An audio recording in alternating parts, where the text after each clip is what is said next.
Mesdames et messieurs, bonsoir et bienvenue à cette session d'information. Mais avant tout, je vous invite à suivre le sommaire. Vers la phase finale de consultation en vue de la formation de l'Union sacrée de la République, les Congolais attendent connaître dans le jour, si pas les heures qui suivent, les décisions prises par le chef de l'État, Félix-Antoine Tshisekedi Tshilombo. Ayant fonctionné en toute illégalité, le vice-premier ministre de l'Intérieur a fait fermer le cachot clandestin entretenu par la DGM sur l'avenue au commandement à la Gombe.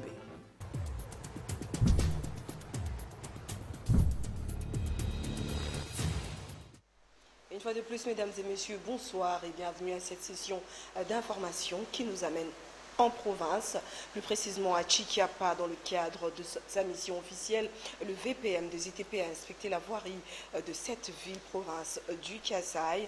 Willingopos a visité tour à tour le pont Tchikapa, le pont Kasaï qui s'était effondré dernièrement, le nouveau pont Kasaï en reconstruction et les travaux routiers qui s'effectuent dans cette province. Suivez le reportage de la cellule de communication du ministère des ITP.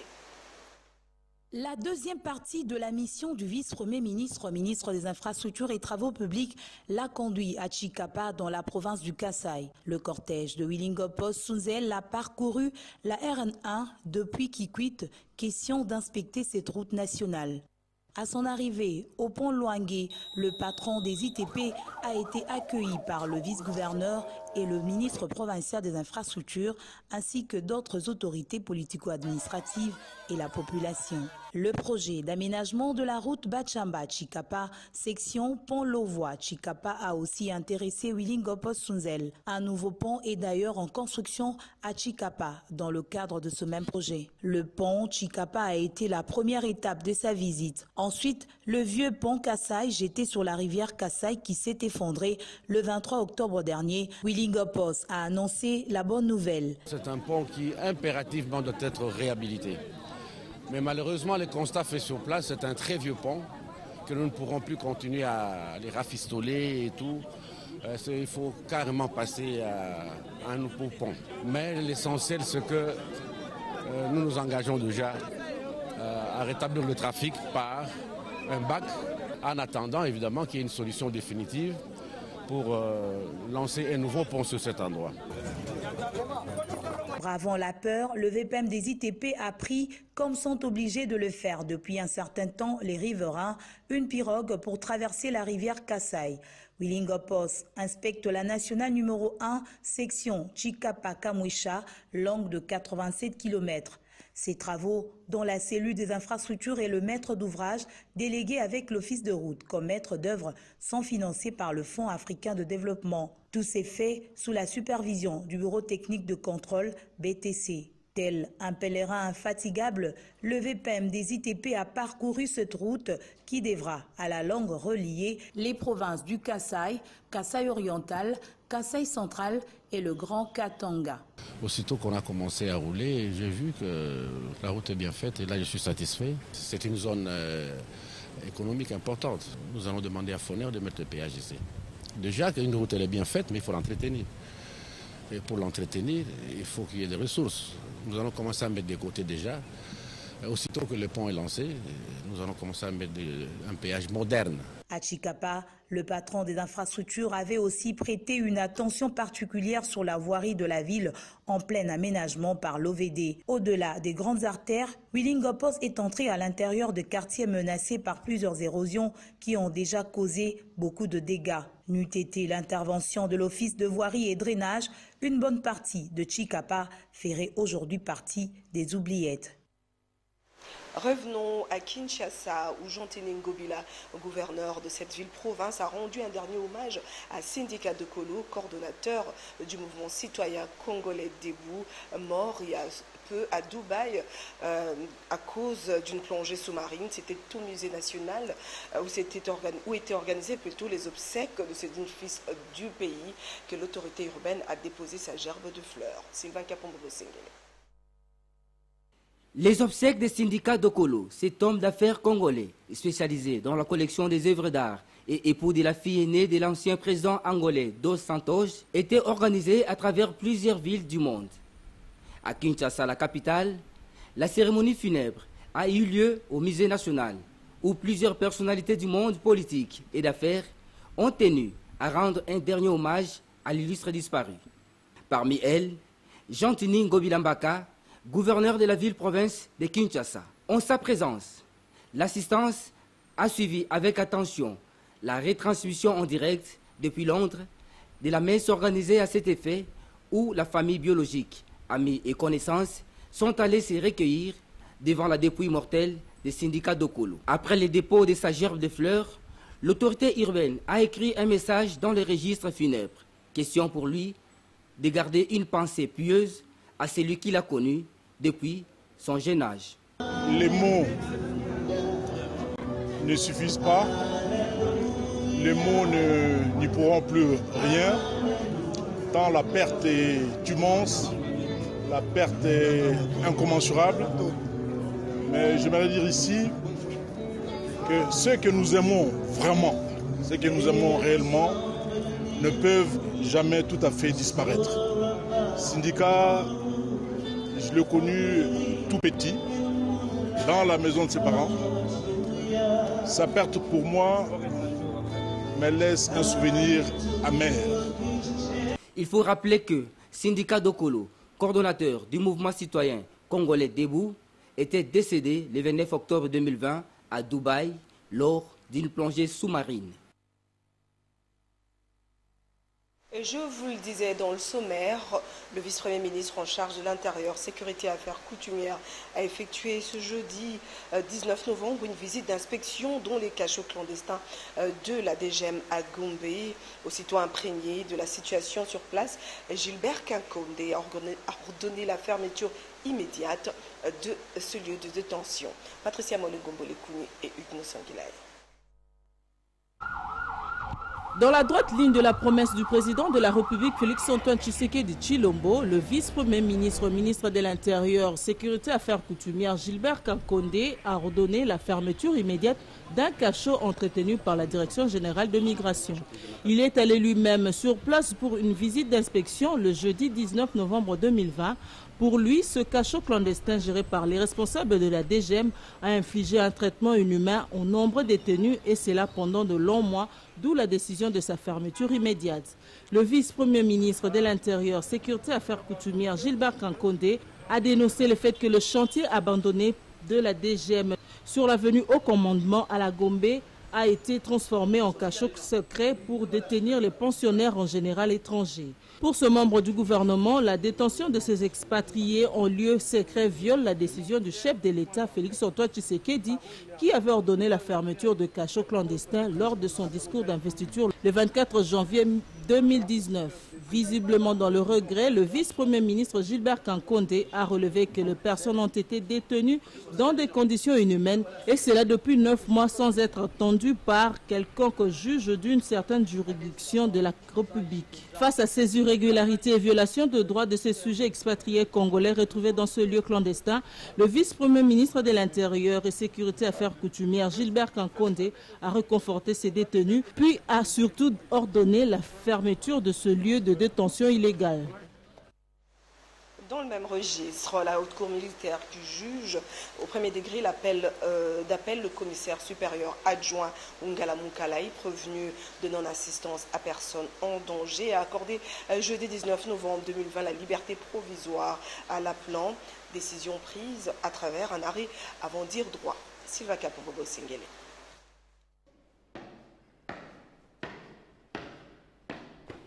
Condamné autrefois à 3 ans de servitude pénale principale par la cour militaire de l'ex-province du Katanga pour non-assistance à personne en danger, les prévenus commissaires supérieurs adjoints Ungala Mukalai Dodé, en état d'arrestation, peut désormais se promener en homme libre, mais sous condition, avant que la haute cour militaire puisse se prononcer de manière définitive sur son sort.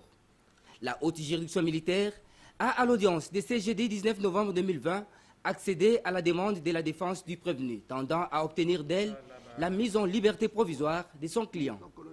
Statuant avant dire droit, se déclare compétent de connaître la requête de mise en liberté provisoire lui soumise, la reçoit, ordonne en conséquence la mise en liberté provisoire du requérant aux conditions ci-après. ne pas quitter la ville de Kinshasa, ne pas se retrouver dans les aéroports, ports et autres postes frontaliers. Au cours de la même audience, le ministère public a fait son réquisitoire. Il a demandé à la haute cour de reconduire l'œuvre du premier juge, en condamnant les prévenus Ungala, non pas à 3 ans, mais plutôt en réduisant la peine à 12 mois de servitude pénale principale. Il ne reste qu'à la défense de présenter sa plaidoirie à l'audience prochaine prévue pour le jeudi 26 novembre 2020. Sachez aussi que le tribunal militaire de garnison de Kinshasa à Gombe a poursuivi mercredi 18 novembre 2020 à la prison militaire de Ndolo l'instruction dans l'affaire qui oppose le directeur ministère public aux 14 revenus, tous militaires de FARDC. Ils sont accusés de viols et violations de consignes commises en République centrafricaine en 2016. Une fois de plus, retrouvons Sylvain Kapombo-Bosengele. Après audition des 2 prévenus à l'audience précédente, le tribunal militaire de garnison de Kinshasa-Gombe a entendu à l'audience de mercredi 18 novembre 2020 d'autres prévenus parmi les 12 restants, dont les sergents Kikolo Makwata, les caporals Kapambu Tiabou Lari, les caporals Kabouli Rangabo et les caporals Mbuta Manituka et consorts. Tous sont poursuivis pour viol d'enfants, violation des consignes et attentat à la pudeur. Fait qu'ils ont commis à Bambari, en République centrafricaine. Selon le ministère public, alors que les prévenus avaient reçu la consigne de ne pas quitter leur cantonnement et de ne pas tisser des relations avec les civils, ces derniers avaient tout simplement foulé aux pieds la dite consigne. Les uns se sont permis d'aller boire le vin de palme, appelé communément Kangoya, et les autres s'étaient distingués en tissant des relations avec les civils à soutenir l'organe poursuivant. Les affirmations que les prévenus ont niées en bloc. Ils ont exigé de l'organe accusateur la présence des victimes qui, hélas, se trouvent en République centrafricaine. Les causes ont été renvoyées contradictoirement pour la poursuite de l'instruction, plaidoirie de la défense et les réquisitoires de l'organe de la loi. Et depuis le Palais du Peuple, nous allons tenter de joindre notre envoyé spécial Papi Katassi qui échange avec Roland Isso, directeur des informations de Molière Télévision, qui évoque les conséquences de consultation pour l'avenir politique en République démocratique du Congo. Suivons-les sur les images de Précieux Mangonzoy. Nous sommes dans ce beau cadre qui est le palais de la nation de la commune de la Gombe. Ce beau cadre bien sûr qui accueille depuis le 2 novembre de l'année en cours les consultations nationales telles qu'initiées et voulues par le chef de l'État Félix Antoine Tshisekedi Tshilombo. Pour le compte bien sûr de la chaîne de référence Antena, nous allons essayer de scripter davantage ces grands rendez-vous politiques en République démocratique du Congo. Quoi de mieux que d'appeler un expert bien sûr en matière de la communication. C'est une figure qui est très connue dans l'espace audiovisuel en République démocratique du Congo. Il s'appelle Roland Isso. Il est le responsable numéro 1 du service des informations au niveau d'une grande télévision ici à Kinshasa, Molière Télévision. Roland Isso, bonjour et bienvenue. Bonjour, Papi. Voilà la toute première question. Pratiquement, il y a beaucoup de défilés de personnalités du monde politique et de la société civile. Les chefs de l'État continuent à ratisser large pour recevoir plusieurs personnalités. Mais ça continue toujours. Est-ce qu'il faut encore continuer ou bien il faut arrêter avec ces consultations nationales et que les chefs de l'État puissent donner un mot d'ordre? Merci beaucoup. Je pense que vous êtes avec nous ici, avec toute l'équipe, le grand travail que nous sommes en train d'abattre ici. Je pense qu'il faudrait continuer encore à ratisser beaucoup plus large que ça, dans le sens que les consultations nationales doivent être une voie par excellence, où il faudrait que nous arrivions à épulcher et à comprendre en profondeur le vrai problème de la nation pour permettre cette fois-ci d'avoir eu un élan beaucoup plus large, un élan beaucoup plus dans le sens du développement du pays.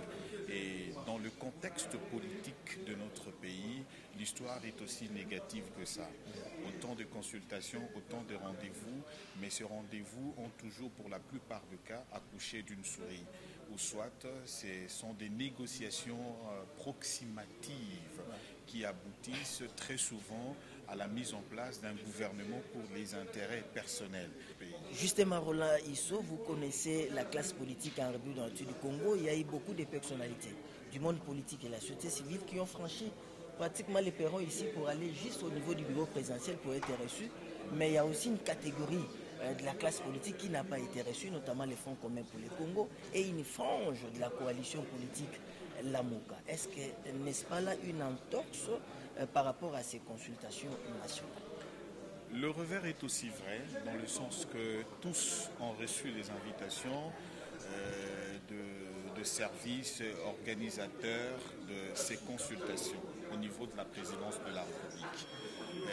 Tous tardent à répondre également, mais dans l'expression tarde à répondre, il y a également ce que nous appelons les électrons libres, ou ceux qui sont épris, par exemple, de ce patriotisme, de se décider, de dire, moi, je viens ici comme une personnalité politique, comme un patriote, représentant le pays, parlant au nom du pays, donnant au chef de l'État les éléments pouvant nous aider à aller de l'avant, au lieu à chaque fois que nous arrivions à édulcorer un chef-d'œuvre ou une mise en place qui peut permettre à tous les Congolais de voir un lendemain meilleur. Voilà, c'est pratiquement sur cette vision globale qui nous a été faite ici par les directeurs des informations de la télévision Molière, émettant depuis Kinshasa, capitale de la RDC, M. Roland Issou, que nous clôturons cette rubrique concoctée au niveau de la chaîne de référence Antena avec son équipe, bien sûr, dépêchée ici au Palais de la Nation. Les consultations nationales continuent sous l'égide du commandant suprême, le chef de l'État, Félix Antoine Tshisekedi Tshilombo, depuis le Palais de la Nation dans la commune de la Gombe. Précieux Mangonzoy, Papi Katassi, pour le compte d'Antena. Merci Papi Katassi et toute la grande équipe affectée de l'autre côté. Changement de registre, il faut intervenir de toute urgence par la diffusion des programmes de prévention des abus envers les enfants. C'est l'un des objectifs de la célébration de la Journée mondiale de prévention des abus envers les enfants. Esther Badibia nous en dit plus. Les abus sexuels et l'exploitation des enfants constituent un problème universel et alarmant. Après une longue tradition du silence, les abus sexuels physiques et psychologiques dont sont victimes les enfants font de plus en plus l'objet des révélations occupant une place plus grande sur la scène publique et politique. L'engagement du gouvernement, les promesses du gouvernement envers l'enfant. Et cette convention relative aux droits de l'enfant a 4 grands thèmes, à savoir la protection, la survie, la participation et le développement. Quel rôle doivent jouer les gouvernements et la société civile pour la promotion et le respect des droits des enfants? L'État congolais a d'abord le devoir de protéger tous les enfants. Quand on dit protéger, c'est-à-dire épargner les enfants des abus, protéger les enfants de tout comportement d'harcèlement, de protéger les enfants des milieux ouverts, et aussi s'impliquer.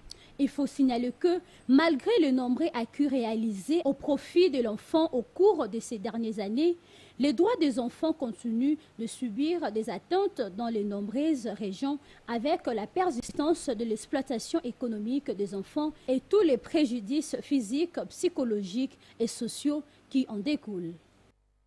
Et ce 19 novembre, se célébrait aussi la journée mondiale des toilettes. Esther Badibia nous fait dire que la journée est consacrée à sensibiliser le public à la situation dont 4,2 milliards de personnes vivent encore sans accès à des installations sanitaires gérées en toute sécurité.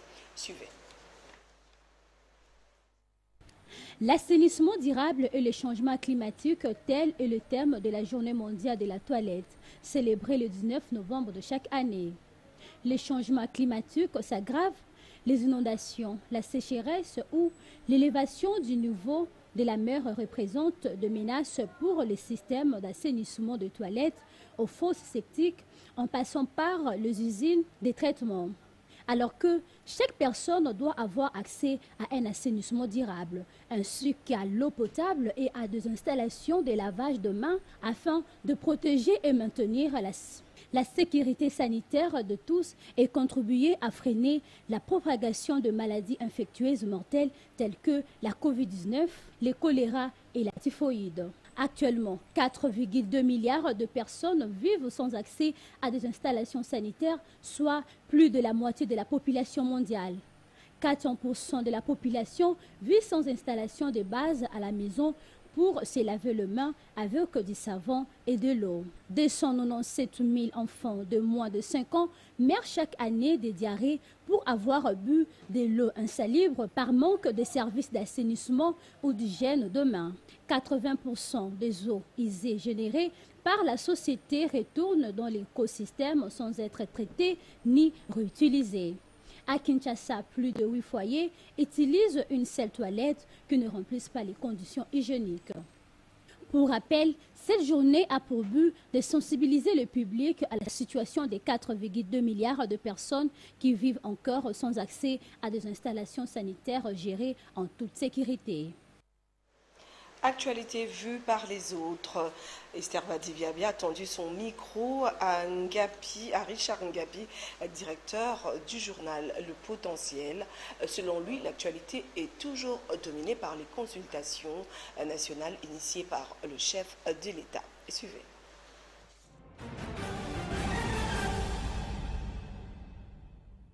Sur le plan national, aujourd'hui, principalement, ce sont des consultations présidentielles qui se poursuivent déjà depuis plus de 2 semaines, qui sont en train d'atterrir petit à petit. On attend justement la fin de ces consultations pour que le chef de l'État communique comme il avait promis au peuple. Donc nous sommes en train de suivre de très près. Donc on constate que ça a quand même récolté un engouement qu'on n'imaginait pas, même si jusque-là, le FCC comme plateforme n'est pas venu officiellement en dehors de quelques membres qui viennent en titre personnel. L'autre sujet d'actualité au pays, c'est du côté de la justice, avec le procès qui oppose le député national Fabrice Poela au bureau de l'Assemblée nationale. Vous savez que ce député national avait porté plainte justement pour dénoncer, pour demander la démission de la présidente de l'Assemblée nationale, Janine Mabunda, avec tout son bureau, pour n'avoir pas, selon lui, déposé dans le délai le rapport de la gestion de l'Assemblée nationale. Le DGF, l'inspection générale des finances, qu'il a rendu hier au cours d'un point de presse, et sur les enquêtes qu'il a menées dans de gros dossiers de détournement des deniers publics, notamment avec le beau pass à l'aéroport, avec la gratuité de l'enseignement. Il semble y avoir de l'argent qui coule, avec surtout le gros dossier du parc agro-industriel de Bukamalonzo, où, selon l'inspection générale des finances, plus de 280 millions de dollars ont été décaissés, mais seulement, même pas les quart qui ont été utilisés pour cette cause. Le reste, les gens se les sont partagés ici et en dehors du pays.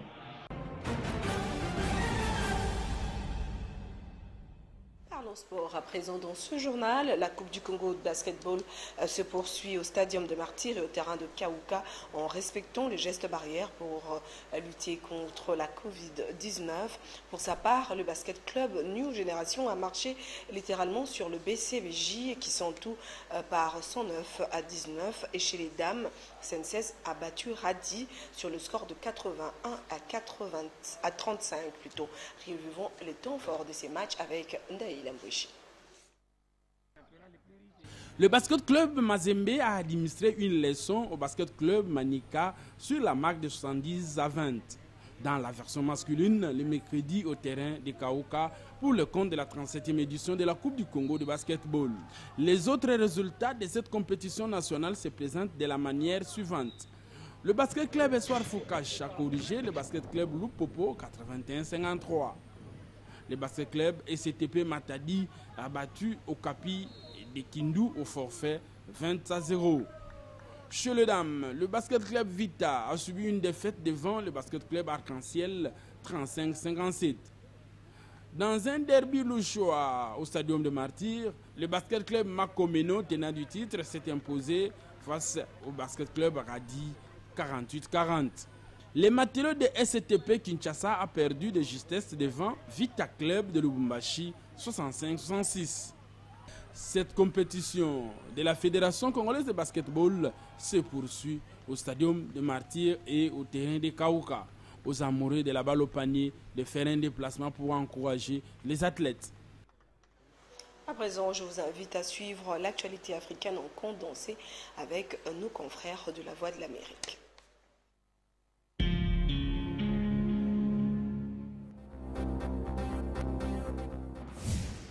Sept personnes ont été tuées mercredi à Kampala dans des heurts violents entre forces de sécurité et manifestants en colère suite à l'arrestation du candidat à la présidentielle Bobi Wine. Le député de l'opposition, également un artiste célèbre, est accusé d'avoir violé les mesures de lutte contre le coronavirus lors de ces rassemblements. L'armée éthiopienne a accusé jeudi le directeur de l'Organisation mondiale de la santé, l'Éthiopien Tedros Adhanom Ghebreyesus, originaire du Tigré, de chercher soutien et armement pour cette région dissidente dont elle affronte les troupes depuis 15 jours. Jeudi matin, M. Tedros n'avait pas encore réagi à ces accusations. En Afrique du Sud, le président de la commission d'enquête sur Jacob Zuma, Raymond Zondo, a affirmé que l'ancien chef de l'État n'avait pas trouvé un quelconque billet à son égard et que le témoignage de l'accusé, poursuivi pour corruption, pouvait donc se poursuivre. En RDC, le pilote d'un petit avion, Alphonse Moussafari Gassasioya, est mort mercredi lors du crash de son appareil au-dessus du parc de Virunga dans l'est du pays. L'accident a également fait 4 blessés au sol selon les autorités du parc. La majorité des journaux parus ce jeudi sont revenus sur le verdict attendu dans l'affaire qui oppose le bureau de l'Assemblée nationale et les députés Fabrice Puela. Revue de presse dans une composition de Sylvie Fortuné Mboula.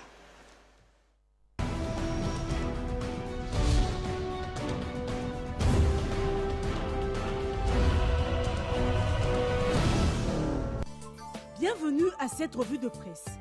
La majorité de parution de ce jeudi est revenue sur l'affaire qui oppose Janine Mabunda, présidente de l'Assemblée nationale, à Fabrice Puela, député national. Le verdict dans 8 jours, c'est le titre de l'avenir. L'audience en matière de référé suspension dans la cause ROR 174 opposant le député national Albert Fabrice Puela au bureau de l'Assemblée nationale de la RDC s'est effectivement tenue ce mercredi au Conseil d'État. Cette requête de Puela a été déclarée recevable et la décision est attendue dans 8 jours. Ça sera la énième affaire opposant la coalition au pouvoir qui, après avoir suscité passion, n'accouchera que continuité de la coalition FCC-CACH. La prospérité a renchéri. Le verdict est attendu lundi prochain. Après avoir écouté religieusement les avocats de l'Assemblée nationale et ceux du député national Puela, le juge du Conseil d'État promet de rendre le verdict final le lundi prochain. Cependant, au regard de la démonstration faite par les avocats de l'Assemblée nationale, tout laisse à croire que le bureau Mabunda est bien parti pour remporter haut la main cette bataille judiciaire. Dossier Bukanga-Lonzo, la RDC a perdu 205 millions de dollars américains dans ses projets, renseigne la référence plus. L'inspecteur général de finances Jules Alingué-Telkei a, au cours d'une conférence de presse, rendu public le rapport de plusieurs missions diligentées dans celle du projet de Bukanga-Lonzo. En croire Jules Alingué, l'objectif de cette mission était de rechercher le cause du débâcle financier du projet Bukanga-Lonzo. L'IGF a indiqué que le Trésor public a sorti 285 millions de dollars américains pour le projet Bukanga-Lonzo. D'après l'IGF, la situation actuelle est de 80 millions de dollars américains, dont 40 millions pour la station électrique. Cependant, Jules Alingué a affirmé que la République démocratique du Congo a perdu 205 millions de dollars américains dans ses projets. L'échec de ces projets était déjà planifié. Fin de cette session d'information, mais avant de la clore complètement, le rappel de titre. Vers la phase finale de consultation en vue de la formation de l'Union sacrée de la République, les Congolais attendent connaître dans le jour, si pas les heures qui suivent, les décisions prises par le chef de l'État, Félix Antoine Tshisekedi Tshilombo. ayant fonctionné en toute illégalité. Le vice-premier ministre de l'Intérieur a fait fermer le cachot clandestin entretenu par la DGM sur l'avenue au commandement à la Gombe.